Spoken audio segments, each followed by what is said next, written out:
Adelante tenemos el cartílago que une esas costillas con el esternón. Fíjense que dentro de estas costillas algunas van directamente al esternón y otras se fusionan entre esos cartílagos para llegar, y finalmente hay unas que no tienen el cartílago, que son las costillas flotantes. Si lo vemos al tórax desde una visión posterior, ¿qué es lo que vamos a ver? Las vértebras torácicas, que son 12 vértebras torácicas también, y el omóplato, que son los huesos que están detrás, que se van a articular con el húmero y con la clavícula, conformando la articulación del hombro. Bien. Aquí tenemos esa parte posterior, donde en la columna vertebral lo que estamos viendo es la médula espinal. La médula espinal va a ir recorriendo a lo largo de la columna cervical en el cuello. Eso, perdón, que no les mencioné, hace rato les dije que el único hueso que tenemos en el cuello es el hioides, es efectivamente sí en la cara anterior, pero en la cara posterior del cuello tenemos la columna vertebral cervical. Luego tenemos son 7 las vértebras cervicales, 12 las vértebras torácicas, luego vienen 5 las lumbares, 5 las sacrococcígeas, ¿sí? En el interior de esta columna vertebral tenemos la médula espinal. Y la médula espinal termina en lo que se llama la cola de caballo, a la altura de la segunda o cuarta vértebra lumbar, que es lo que estamos viendo acá. Y eso es importante saber, porque a la hora de hacer una punción lumbar para obtener líquido cefalorraquídeo hay que tener bien en cuenta la anatomía y saber que la punción debe ser hecha entre la segunda y la cuarta vértebra lumbar, que es la zona donde no tengo médula espinal, porque si yo haría la punción en esta zona donde tengo médula espinal, puedo dejar un daño irreversible a la persona, desde no poder caminar u otro daño, ¿sí? Ahí tienen justamente cómo se hace una punción lumbar para obtener el líquido cefalorraquídeo entre la segunda y la cuarta vértebras lumbares. ¿Cómo identifico yo esto? Buscando lo que se llama, todavía no hemos visto los huesos de la pelvis, pero en la parte de la pelvis tenemos estos huesos que son los coxales o ilíacos, que son los que están a cada costado de la pelvis, que luego van a hacer articulación también con el fémur, de los miembros inferiores, y este es el sacro y coxis. Entonces yo buscando la parte superior de ese hueso coxal o ilíaco voy a entender que ahí está, a esa zona, la cuarta vértebra lumbar. Subo un poquito más y ahí tendré aproximadamente la tercera, y ahí sería lo ideal de hacer la punción, como lo ven ahí. Bien, vamos a la extremidad superior, los huesos de la extremidad superior, donde tenemos la clavícula, que se la observa mejor en una vista de frente, el omóplato, que se lo observa mejor desde la espalda. Fíjense que acá tenemos la articulación del hombro o de la escápula superior, que es la articulación escápulo-humeral, porque precisamente es entre el omóplato, que también se lo conoce como escápula, y el húmero, por eso es escápulo-humeral. Y aquí tengo el acromion, que es quien articula con la clavícula. La cabeza del húmero, que es este hueso del brazo, va a articular con la cavidad glenoidea del omóplato o escápula, y esto que ven en celeste es el cartílago, que es un cartílago de tipo hialino, que es el cartílago articular. Entonces aquí tengo el húmero, y en el brazo voy a tener dos huesos, que son el cúbito y el radio. Si nosotros tenemos la mano en supinación, es decir, con el pulgar hacia afuera, vamos a identificar los huesos, que son el cúbito, que tiene esta forma como de boca de serpiente abierta, y el radio, radio tiene esta forma más redondita. El radio, en la actitud de supinación de la mano, el radio es el que queda hacia el lado del pulgar, y el cúbito el que queda hacia adentro, hacia el quinto dedo, mirando hacia el quinto dedo, o meñique. Luego vemos los huesos del carpo. Recuerden ustedes que los huesos del carpo eran huesos cortos, mientras que estos otros eran huesos largos. El omóplato era un hueso plano. La clavícula era un hueso largo, el húmero un hueso largo, cúbito y radio hueso largo. Estos son huesos cortos y luego vienen el metacarpo, que vuelven a ser huesos largos por más que sean pequeños, y las falanges. Las falanges son tres, que es la falange proximal, la falange media y la falange distal. También se las conoce como falange, falangina y falangeta. La falangeta es la que tiene las uñas y la única que tiene dos falanges es el pulgar, que tiene falangina y falangeta. Perdón, falange y falangeta, le falta la falangina o la falange del medio. Por eso tiene solamente dos falanges el pulgar, mientras que el resto de los dedos tiene tres. ¿Por qué tenemos esta situación? Porque el pulgar es más corto, porque eso permite el poder agarrar determinadas cosas como una pinza, aproximar el pulgar a las otras falanges o dedos como pinza, que eso solamente lo puede hacer el ser humano y algunos monos. Bien, entonces aquí nuevamente tengo yo la escápula u omóplato, donde se ve detrás el acromión, que es el que va a articular con la clavícula. Acá tengo la clavícula. Nuevamente la clavícula, la escápula con esa cavidad glenoidea que es la que se va a articular con la cabeza del húmero, nuevamente el acromión que se articula con la clavícula, lo mismo, de una vista lateral. Y ahí tengo la articulación escápulo-humeral. Esta es una radiografía donde se ve la escápula u omóplato, ahí se ve la clavícula, ahí está el acromión y aquí tengo la cabeza del húmero. Recuerden ustedes que los huesos largos tenían en su interior hueso esponjoso y externamente el hueso compacto.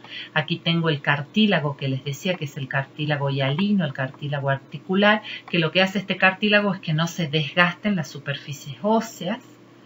Y luego tengo toda una serie de ligamentos que fijan la articulación en su domicilio. Si les llegan a preguntar qué es una luxación precisamente es la pérdida de domicilio de una articulación. Por ejemplo, cuando un jugador de fútbol con un hombrazo o una persona que cae con el hombro, muchas veces lo que ocurre es que la cabeza del húmero es desplazada de su articulación. Eso genera mucho dolor por contractura muscular y rápidamente debe volver a su domicilio. ¿Por qué? Porque la articulación se nutre del líquido sinovial que hay en su interior. Entonces, si pierde el domicilio, no se va a poder nutrir. El cartílago se nutre por imbibición de ese líquido articular. Por eso, rápidamente hay que reducir la articulación a su domicilio cuando hay una luxación. Bien, acá tenemos el húmero con la cabeza del húmero y la parte distal del húmero que se va a articular con el cúbito, que yo les decía que tenía esa forma como de boca de serpiente, y el radio, los dos huesos del brazo, del antebrazo, perdón, los dos huesos del antebrazo. El hueso del brazo es el húmero, del antebrazo, cúbito y radio. Nuevamente aquí tenemos la cabeza del húmero, esto se articula con la cavidad glenoidea del omóplato, en la epífisis proximal, y la epífisis distal con el cúbito y con el radio. Bien, aquí tenemos el cúbito. ¿Cómo me doy cuenta? Porque tiene esa forma como de serpiente, con esta estructura que se llama olecranon.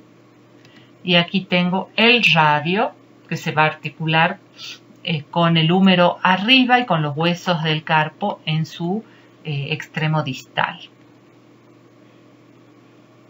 Aquí tenemos una vista anterior de la articulación del codo, donde tengo el radio, tengo el cúbito y tengo la epífisis distal del húmero. Hay unas estructuras que no les mencioné aquí, que son la epitróclea y la tróclea, que son precisamente las que van a articularse después con la epitróclea, con el cúbito, y la tróclea con el radio. Y aquí tienen la imagen con la superficie articular de cartílago hialino del codo. Luego viene la mano, donde tenemos los huesos del carpo, que son huesos cortos, los metacarpos, que son huesos largos, y las falanges, lo que yo les decía, el pulgar tiene solo 2 falanges, la proximal y la distal, le falta la media, mientras que los otros tienen 3 falanges, falange, falangina y falangeta, o falange proximal, media y distal, ¿sí? Todas tienen su cartílago articular, fíjense ustedes, toda articulación tiene su cartílago articular. Aquí tenemos la cara palmar, es decir, viendo desde la planta, desde la palma, viendo desde la palma de la mano, los huesos que van a ser de la muñeca o del carpo, metacarpo y las falanges. Y esa es la cara dorsal, es decir, viéndola desde arriba. Vamos a las extremidades inferiores. Recordemos que el ser humano tiene una posición bípeda, es decir, de pie, parado en dos miembros, no en 4 como los cuadrúpedos, ¿sí? Nosotros somos bípedos, es decir, estamos parados en 2 de los 4 miembros. Eso permite poder deambular y sostenerse, ¿sí? Sostienen la deambulación. Lo que más nos da seguridad en esta posición de bipedestación es la cintura pélvica, es decir, los huesos de la pelvis es lo que nos permite sostener el resto del cuerpo y poder deambular o moverse. Entonces, en la posición erecta lo que hace es librar los miembros anteriores o los miembros superiores para poder usarlos en otros menesteres. Y por otro lado, repartir el peso equitativamente para poder realizar los movimientos. Entonces los miembros inferiores siempre van a ser más robustos, van a ser de huesos más gruesos, de mayor musculatura, porque precisamente tienen que sostener al resto del cuerpo. Entonces la cortical ósea va a ser más gruesa, vamos a tener más hueso compacto en los miembros inferiores que en los superiores, las articulaciones más potentes, las superficies articulares más amplias, las cápsulas que rodean esas articulaciones van a ser de tipo fibroso, vamos a tener ligamentos importantes para sostener esas articulaciones y mucha combinación de ejes articulares para poder realizar los movimientos.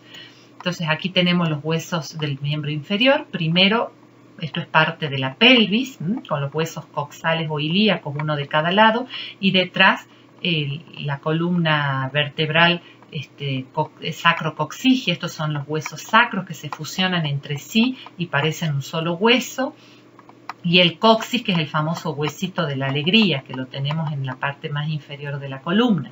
Fíjense cómo tenemos en el sacro varios orificios por donde van a salir los nervios y los vasos, ¿sí? Acá tenemos el fémur, en lo que es el hueso del muslo, y los huesos de la pierna van a estar conformados por la tibia y el peroné. El fémur es el hueso más grande que tiene el cuerpo humano. Es un hueso importante porque tiene que ejercer mucha fuerza para sostener en bipedestación a la persona. Tenemos la articulación de la rodilla, aquí la articulación coxofemoral o la articulación de la cadera entre el fémur y el hueso coxaloilíaco. Tenemos la articulación coxofemoral de la cadera o de la cintura pélvica. Luego la rodilla, la famosa articulación de la rodilla, es bastante lesionada en los jugadores, sobre todo de fútbol. La articulación del tobillo, acá vamos a tener los huesos del tarso, que son huesos cortos. Luego los metatarsianos y finalmente las falanges, donde vuelve a pasar lo mismo en el dedo hallux o dedo gordo. No se le llama pulgar al miembro inferior, se le llama gordo o hallux con H, hallux. Va a tener solamente 2 falanges. La falange proximal y la falangeta. Le falta la falangina o medial. Bien, aquí tenemos los ejes de alineación. La articulación de la cadera, la rodilla y el tobillo tienen que tener un eje importante para poder desarrollar la marcha. Y aquí tenemos qué pasa cuando, por ejemplo, hay alguna alteración en lo que es la rodilla. Esta es una alineación normal, pero fíjense, cuando yo tengo alguna alteración en los ángulos de los ejes de la rodilla, puedo tener las rodillas hacia afuera o en paréntesis, eso se llama genu varum, o las rodillas hacia adentro, eso se llama genu valgum. Aquí tengo la cintura pélvica, veo los huesos coxales o ilíacos, uno de cada lado, y el hueso sacro con